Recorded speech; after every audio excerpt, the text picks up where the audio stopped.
We're going to switch gears because we have a special guest on the online on the phone, JMV from the Ride 1070 The Fan, and he's busy preparing not for his latest Peyton Manning pronouncement, I don't think, but well, he may be doing that, but he's got his show at 3 o'clock today on 1070 in Indianapolis, The Fan.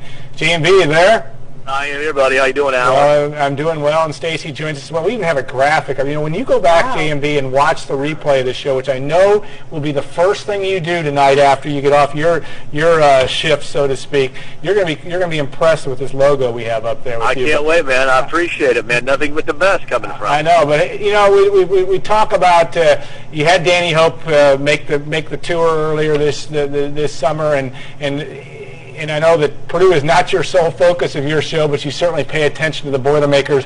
What did you see last week, and what do you think you might see this week when Purdue faces Rice down in Houston?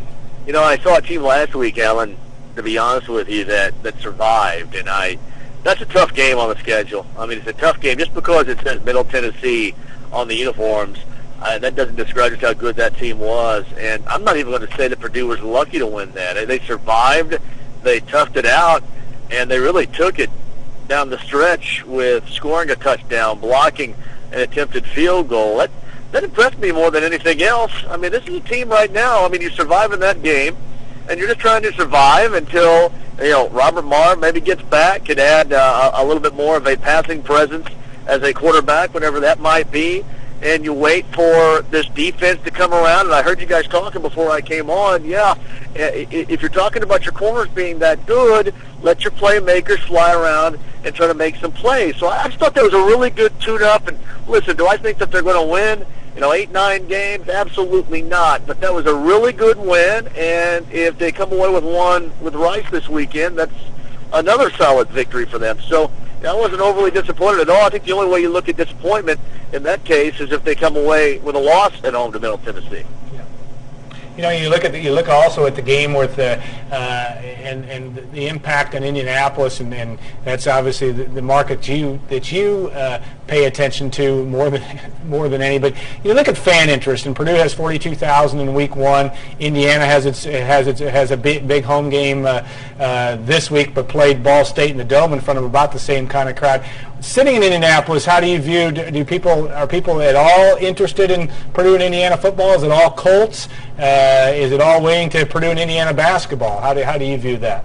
Well, this is going to be unfortunate to say, and I'm still hoping that one of these days that this place that they do. As I say that they're somewhat front runners, I hope that they prove me wrong down the road. But we're really going to see this year with Peyton Manning and the amount of time he's going to miss. And listen, if IU were a good football team, that joint would be packed. The Indianapolis folks come out to support a winner. The IU football people are waiting on that winner. And it's interesting you bring up IU because that was by far the most disappointing, even more so than Notre Dame losing at home to South Florida, because IU got out tough. I mean, Ball State kicked sand in their face in that final drive. And that should be alarming if you're Kevin Wilson. I don't think at all you should be alarmed by the fact that, oh, really, Middle Tennessee played with Purdue? Well, Middle Tennessee's a pretty good football team. So, that put in a proper context compared to Notre Dame and Indiana. That's why I thought, I'm not going to say it was over-the-top impressive, but it was a survival for Purdue, and we'll see what happens against Rice. But, yeah, people tell me this is a front-running group down here, Alan, and people always tell me that they're not. The proof is going to be coming very soon with Peyton Manning being on the sideline for an extended period of time. Just in regards to Manning, obviously there's a Purdue angle there with Curtis Painter being one of those backup quarterbacks, and I found it interesting that Bill Polian had said when he signed Kerry Collins that it wasn't an indictment on Curtis. I don't know how it can't be. Just your kind of thoughts on that. I mean, yeah, it was. I mean, he said, listen, when they signed Kerry Collins, they had, believe me, no idea to the extent of the latest situation with Peyton Manning. I mean, and I talked about this from what I was told. It was Saturday when all of a sudden, oh my, this is really bad.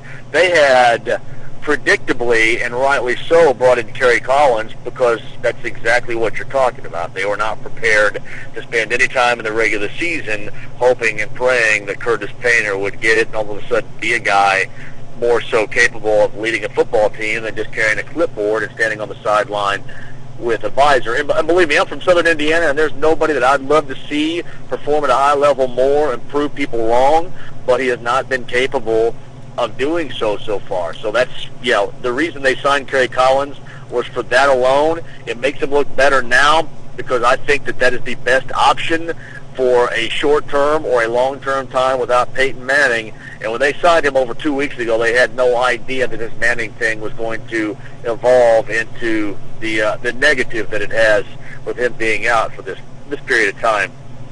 Do you think Curtis will stick? I mean, with what, this is his second or third year there, and I mean, is he a guy that they keep around?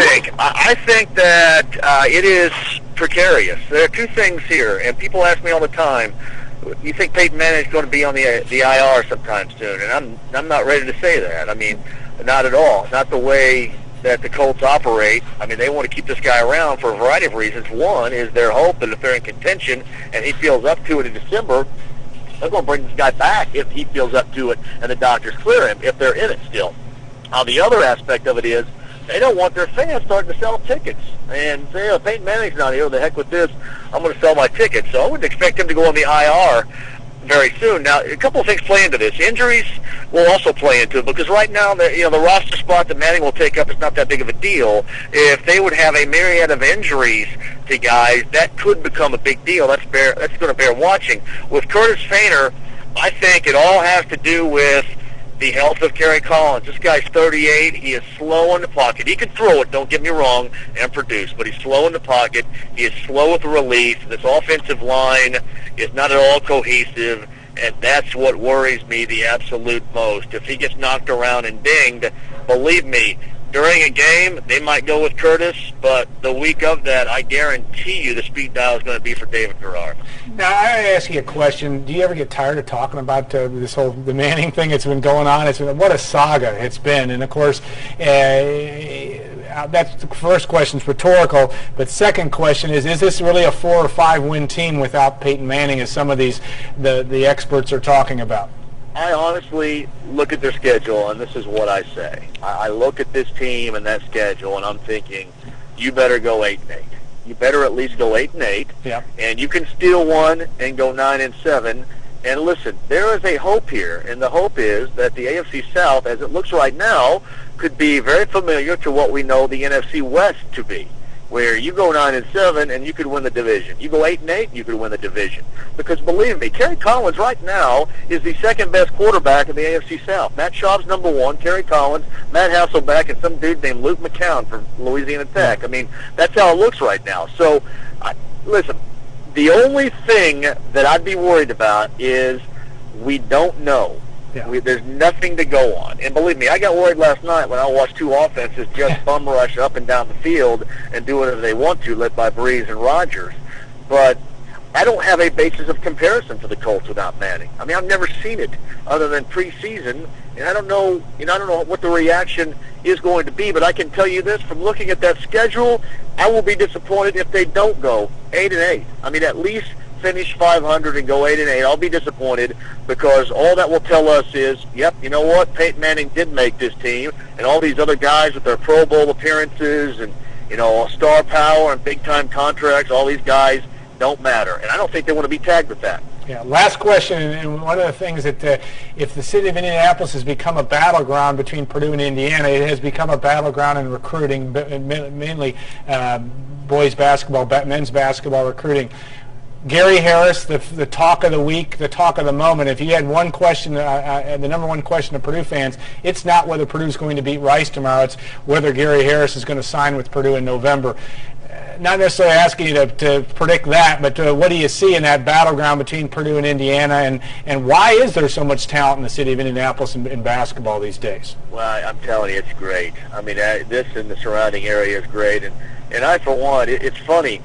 I have a great deal of respect and friendship with Gary's dad, and I'll give you a quick story. Reason being is I've known him for a long time, and I did not, and this is legit, did not know that he was Gary's dad until last fall, because he doesn't walk around carrying a flag saying, this is my terrific athletic son, look at me. I mean, he is such a genuine, both really father and mother are genuine, but I just know Gary the father, and he is so genuine. I don't know. I know this. I know that I'm assuming in this case, the way they let it, they want him to decide, and they think that he's going to make the choice that best benefits the rest of his career. But wherever he goes, I mean, I can't imagine. I mean, just having Gary Harris as a father would have to be a coach's dream, because he's just, back in the back, doesn't come forward. He's not a me type of person. I was shocked. I mean, last fall, literally, yeah, that's Gary Harris's dad. And I said, what? Yeah, I know his name's Gary Harris. No, that's Gary Harris's dad. And I'd known him for 4 years and had no idea. And for that alone, I have a tremendous amount of respect for somebody that's allowing, their son at that level to basically make most of his decisions and be responsible for that. That is as commendable as I think you can give a father or a mother in that particular situation. But, to answer your question fully, I have no idea where he's going to go, but I just know this: somebody's going to get a great kid and a great athlete. All right, J&B, we are going to let you go back to your day job, your real job. Thanks so much for joining us, and we may do this again. It went off so well. And, thank you, Alan. Thank you, Stacy. And we will, like I said, we'll look forward to talking to you, and we often are on your show on Mondays. Look forward to doing that as well, and appreciate the work you do. So have a good show, and have a good first weekend of the NFL as well. Thank you, guys. We'll see you. All righty. All right, we will take a break on Gold and Black Live. Thanks again to our sponsors, Hilton Garden Inn, and of course State Farm agent Trent Johnson, and Follett's Purdue Bookstores. Dr. Will Miller will replace Stacy for a 20-minute segment or so. As long as Will can sing and dance, we'll do that, and we'll have some fun talking about that as we go to segment 2. So stay tuned, watch those commercials, and we'll look forward to seeing you in a couple minutes on Gold and Black Live. Take a deep breath. The doctor is here, Dr. Will Miller. I don't know if that's the right term, but doctor's the right term, but taking a deep breath, I don't know, we could all take a nap sometimes. But luckily our folks out in Cyberland are not doing that. We have a whole list of questions that I don't think we want to bother Dr. Will with, but we'll get back and bother Stacy with them in segment 3. But I'm happy to answer them. Robert Marv. No, it's interesting with that. Well, I'm a fan, so yeah, it's a fan's perspective. And Robert Marv, as you had mentioned, he came with such a hot resume coming in, and it's been so frustrating for him and for others who down with injuries where you're never seeing what they were, intended to do. And so I think everyone would like to see what this young man can do. Yeah, and you hope he can do it injury-free. Now, Dr. Will, he has his resume, Vita, whatever you want to call it, is 6 to 7 miles long. But we'll give you the highlights. He is on a regular guest on Bob and Tom, certainly in Indianapolis. Well, it's nationally syndicated radio station. He's also the pastor of University Church. So if you need some religious dispensation after the show, you can get him on speaker. It can make your head explode. Bob and Tom and church. And then the psychologist aspect, the counseling aspect, which is what all Purdue fans need. But we also want to talk to. He's also a police chaplain, and a much more somber subject, and that is 9/11. And I think I've been impressed that as a country over the last several days, we seem to be taking this. And it is the 10th anniversary of that, and that terrible day. But we always ask the first question is, where were you when you first heard about it? And then we'll talk a little bit about your role and your feelings of how this impacts not only kids, but these 21-year-old football players that were 11 years old when this happened. Well, Sally and I are from New York, and so we were from New York then, although we were not in town then. We were actually here in Lafayette. Yeah. But as soon as it happened, we drove back, and so we went, and we were. It was amazing to feel the overnight change in the feeling, tone, and culture of the city overnight. It was quite amazing. And so, but yeah, this is a defining moment. I can remember when I was 14, is when the John F. Kennedy assassination, which was a signature event for my generation and my age group, and and this is clearly one of those for this age group. And bad things happen. I'm going to be involved in the memorial service, the remembrance service here in Lafayette at the bridge. And what strikes me is staying in touch with, and it's relevant to sports, the first responders. You've heard that term so many times. When you put a human face on it, these young men and young women, firefighters, police officers, ambulance drivers, other volunteers. As Rudy Giuliani, the mayor, said at one of the funerals of a young police officer who died, these are heroes, and while people were appropriately running out, they were running in. Yeah. And the theme for them is, you don't have to be afraid because we are not afraid. You don't have to look very far to find icons and role models. And I know that in sports. I don't think this is stretching the analogy, Alan. The fact of the matter is, to make your team play above the capacity, more than the sum of its parts, it's about what? Heart, attitude, focus, and that's the coach's job. In other words, it's Danny Hope or Matt Painter or any of the coaches, the volleyball coach, whomever. It's a matter of having this group of people come together to feel like, yes, their individual skill is an important element, but the sum of the parts exceeds the whole. And I think that's what makes a winning program. And I think it's worthwhile remembering those first responders. And although it's easy to say, well, this is just athletics and not, 9/11 or police or fire. It's the same human spirit that's in your gut and in your viscera about being resilient and pushing forward and moving on. I mean, I think it's the same story. Very well put. And the thing that's interesting to me, and I have a 16 and 14-year-old at home that were 6 and 4 when this happened, really don't remember a lot about it. We spent time as parents at kids that age trying to kind of keep them away from watching all the stuff that was on video. Advice. Yep. But these football kids, a lot of them between ages 8 and 12, and they have real memories of this. How big of how much is this in the psyche of because you have that happen at that age, ages 8 to 12, and now you're 10 years later, it's an event that they won't forget, I assume. Sure, and and in the ongoing advances in understanding brain development, I mean, the best advice that people were giving, and I think it's right, is that, for example, very young children oftentimes are unable to distinguish what's real and what's not real.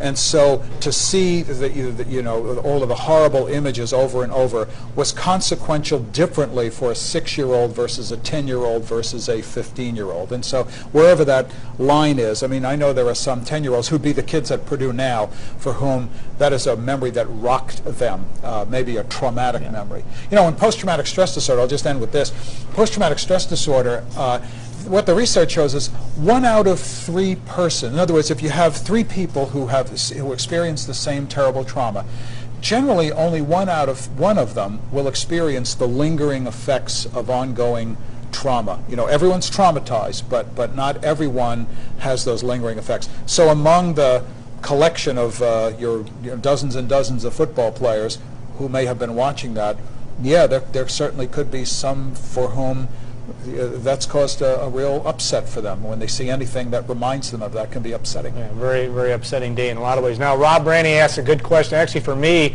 about what the football media luncheon was like. That was a Tuesday, and I can't remember in those days whether they were still doing they may have been doing the media luncheons.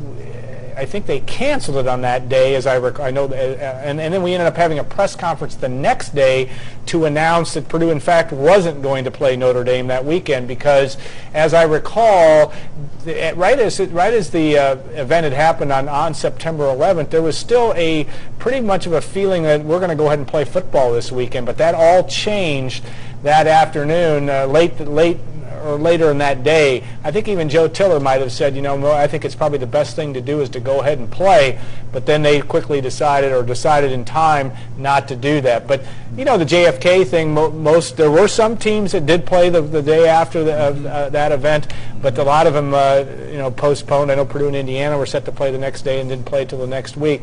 But this has an effect on the fact that there are going to be a lot of celebrations with the NFL kicking off, most of the teams playing its first game, big celebrations or commemorations of this event in front of lots of people this weekend. Alan, you and I have spoken about this before, is that I think although people kind of know it in their head, I think people sometimes underestimate how overwhelmingly rigorous it is to be a student athlete in a big competitive program. Yeah. We've talked about this a lot. I just read research recently that said, we're talking about almost half of the students who come to a large Division I, D1 athletic program on scholarship wind up majoring in a select number of areas of discipline, and part of the reason is they interviewed some of those students who said, well, I really wanted to come and major in engineering or architecture, but I was told clearly, with the hours you have to put in to be a competent player on our team, you can't do that. So, if this is a moment, one of the things I've been thinking about for a long time, as I've been a follower of college athletics a long time, I sometimes think we try and force fit this too inappropriately. It seems to me that if you had an option for a kid, like a student comes and they are eager to handle both the athletics at a high level and their academic, good for them. You do what you do now. You give them a scholarship, etc. But for those kids, and I think there are a lot of them who say, I really have dreams of going to another level on this, or I'd like to immerse myself in this program, but I don't really want to curtail the rigor of my academic program. Why wouldn't we consider what I would consider like a voucher? Look, you come to play for us, and here's a voucher. This is good for 1 bachelor's degree. Now, if you want to use it while you're here, we'll help you do that. If you'd like to take 6 years to do it while you play, fine. If you'd like to come back when you're 26 or 27 after your NFL career, your NBA career, whatever, we will welcome you back and support you with room and board to get a bachelor's degree. I think this would take a lot of the pressure off kids, would enable many of them to have a real immersion in the scholarship that they would desire to be in.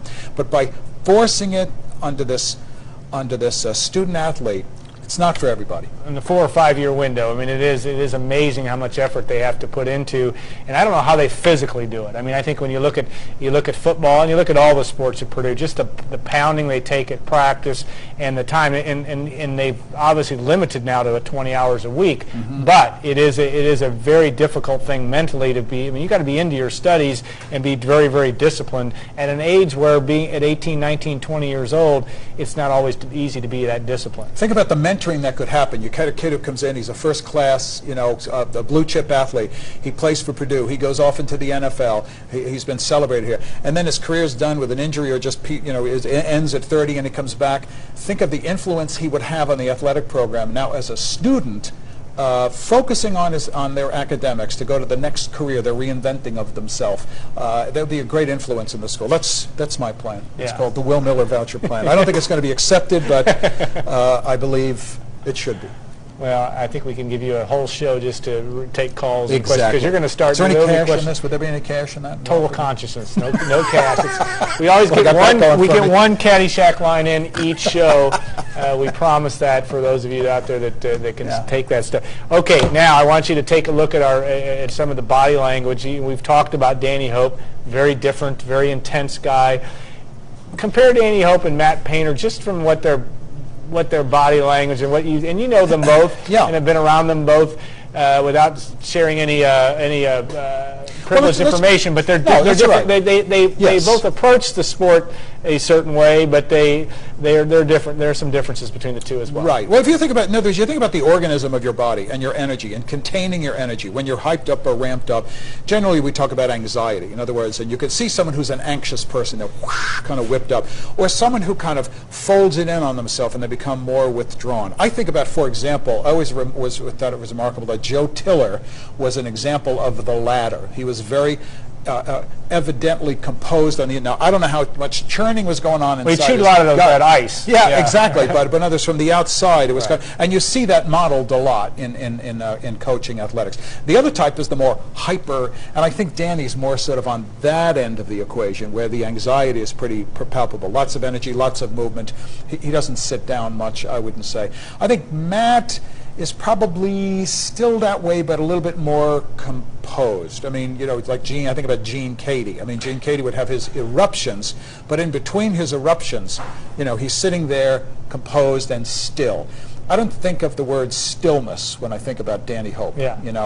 But Matt will have intermittent stillness, and so if that's useful, but. Well, and I think it's also a function of what you want to get out of your players and what you have to expect and keep. Football's a different game than basketball, obviously, and yet you want your kids to be at a frenetic level, a organized frenetic level. That's a really good point psychologically, because I think the difference with football is you have to be composed and then intermittently explosive.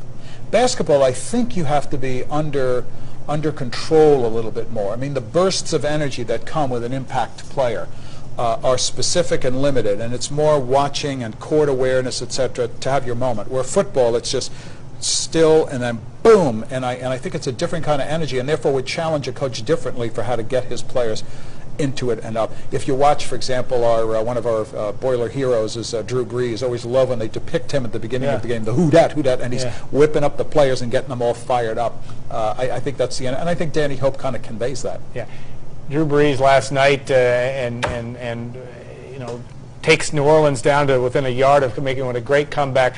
Just a guy, talk about a little bit about what sport, Drew is an inspiring guy, no matter if you're a Purdue fan or if you've never been around him, just to watch him play and watch him operate, and talk about the role that sports has played at the college level to kids and its ability to inspire. You've had some interesting comments about that in the past, so just what it means in our society and why we're so darn interested in it all the time. Well, is it because we're shallow and we have nothing else for ourselves? No, we are that, but that's a whole other topic. But in addition to being shallow and venal, we are also, I think we also really gravitate towards somebody who doesn't seem to be, you know, when Shaquille O'Neal became a basketball star, I mean, really, who was shocked? I mean, he was phenomenal. But Drew, almost like, he kind of I always get a feel for him like I did with Joe Montana. Do you know what I mean? Yeah. A couple of inches under what they say you're supposed to be, whatever, but someone who's devoted and dedicated and purposeful. That inspires every kid out there who didn't get to be 6'5" or, you know, whatever, and that you can do it with energy and focus and smarts. What he has between his ears, of course, is remarkable. Yeah, and plus he's a high character guy. One of the great things we had available here at Purdue is at the Football Association dinner. Yeah. Was when we had our 3 illustrious astronauts there. You know what I mean? And I can remember Neil Armstrong. Those guys all conveying a background that was very similar to Drew's and complementary, that he's cut from the same cloth. And although they went into space, you know, Drew went into athletics. But it's the quality, you know, the moral compass, the quality of the person that people really admire in our athletes. And when they are focused and can achieve, especially achieve kind of over their head, that's a thrilling thing. Yeah.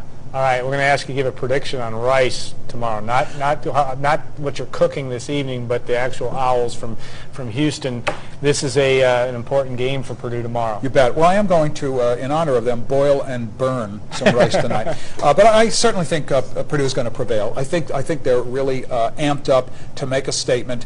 I think the rest of the Big Ten schedule is so daunting by all critical acclaim that I feel they're on a mission to, like, you know, come out of this thing 3-0. Going in, and I think tomorrow they want to get their second win. I think they're going to do it. Maybe not be much, but they'll do it. All right. Okay. Well, Dr. Will, thanks so much for your time. We will let you go back to your practice. What are you going to? You're going to be practicing the next hour and 20 minutes. Yes, exactly. Yes, I'll be studying your case, as a matter of fact, and you're a very healthy man. Oh. Or is it barely healthy? I don't know, one of the two. Well, healthy enough. Healthy enough. All right. Hey, and you can catch his work on at University Church. On the Bob and Tom Show, the 26th of September. I'll be on the Bob and Tom Show. All right, and you'll be imparting some wisdom with those guys. They're knuckleheads before they were named knuckleheads. You betcha. I've been on that show 15 years. I know. Yeah, I know. It's my longest case. They really think that you're helping them. That's what's amazing. So, all right, we'll be back with our final segment on Gold and Black Live. Stacy will come back and answer all of our backlog of questions. We might even hear from the boys from Houston if we can. Stay tuned for the next couple of minutes. Loved her analysis. The music, yeah. Stacy's outstanding. She'll come back. We'll talk some more Purdue football and more on Gold and Black Live.